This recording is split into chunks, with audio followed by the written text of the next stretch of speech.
Ja tava dienas kārts ir mēnesis, tad šodien tev jāuzticās savai intuīcijai un jābūt gatavai, ka ne viss ir tā, kā izskatās. Mēnesis ir noslēpumaina, maiga un reizēm mulsinoša enerģija, kas simbolizē iekšējo pasauli, ilūzijas un zemapziņas spēkus. Šī kārta saka: nebaidies no ēnām, jo tās ir tikai gaismas daļa. Šodien vairāk nekā jebkad uzticies savām sajūtām un pieslēdzies savai iekšējai gudrībai. Vai šodien plāno lielus pirkumus vai svarīgus lēmumus? Labāk nogaidi un padomā divreiz. Iespējams, vēl nav pienācis īstais brīdis. Šī kārta norāda, ka situācija var būt miglaina un skaidrība nāks vēlāk. Un ja mājās pēkšņi kaut kas aizdomīgi čīkst vai kāds mājnieks uzvedas dīvaini, nesteidzies ar secinājumiem. Vienkārši novēro un ļauj lietām noskaidroties pašām. Darba vidē mēnesis aicina uzmanīgi pārbaudīt detaļas. Vai ir kāds projekts, kas šķiet pārāk labs, lai būtu patiess? Vai kolēģis piedāvā ideju, kas tev liek uzdot vairāk jautājumu nekā dod atbildes? Šī kārta saka: turi acis plaši atvērtas. Nesteidzies ar lēmumiem, bet neļauj arī bailēm tevi paralizēt. Uzticies savai intuīcijai, ja sajūti, ka kaut kas nav gluži tā, kā vajadzētu, pievērš tam uzmanību. Varbūt šodien ir labāka diena plānošanai un klusam darbam, nevis lieliem gājieniem. Attiecībās mēnesis liecina par noslēpumiem vai neskaidrībām.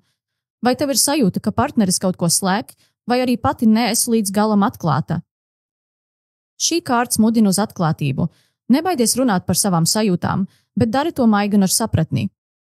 Ja esi viena, tad mēnesis saka: uzmanies no ilūzijām. Kāds jauns pielūdzējs var šķist kā princis baltā zirgā, bet patiesībā var būt princis ar zirga problēmām. Atceries, viss, kas mirdz, nav zelts. Šodien emocionāli var justies kā pa viļņiem, reizēm mierīga, reizēm apjukusi. Mēnesis aicina nebaidīties no šīm sajūtām. Tas ir laiks, lai ieklausītos savā zemapziņā un pajautātu sev: ko šīs sajūtas cenšas man pateikt? Ļauj sev būt maigai pret sevi un pieņem, ka reizēm skaidrība nāk tikai pēc tam, kad es izgājusi cauri biezai miglai. Tātad, ja tava dienas kārts ir mēnesis, šodien uzticies sev un savai intuīcijai. Tas nav laiks lielām darbībām, bet gan iekšējai izpētei un mierīgai situācijas novērtēšanai. Atceries, pat tad, ja apkārt ir migla, mēnesis gaisma vienmēr rāda ceļu. Un ja šodien kaut kas šķiet neskaidrs, paņem tās itējas, elpo dziļi un zini, rīt viss kļūs skaidrāks.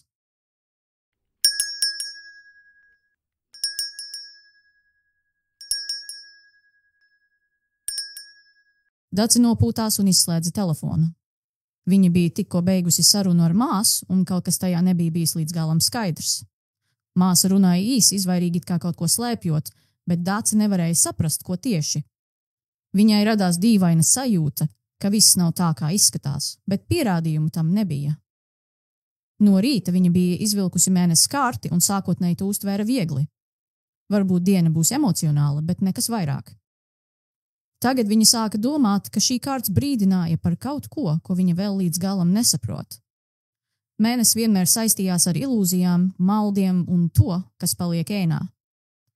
Vēlāk pēcpusdienā Dace saņēma ziņu no māsas: es zinu, ka tu mani sapratīsi, bet vēl neesmu gatava izstāstīt visu.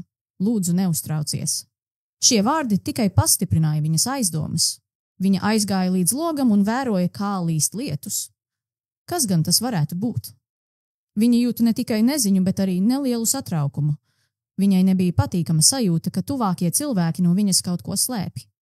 Vakarpusē, nespējot rast mieru, viņa nolēma rīkoties un piezvanīja vēlreiz. Šoreiz māsas balss bija citāda, nogurusi un nedaudz satraukta.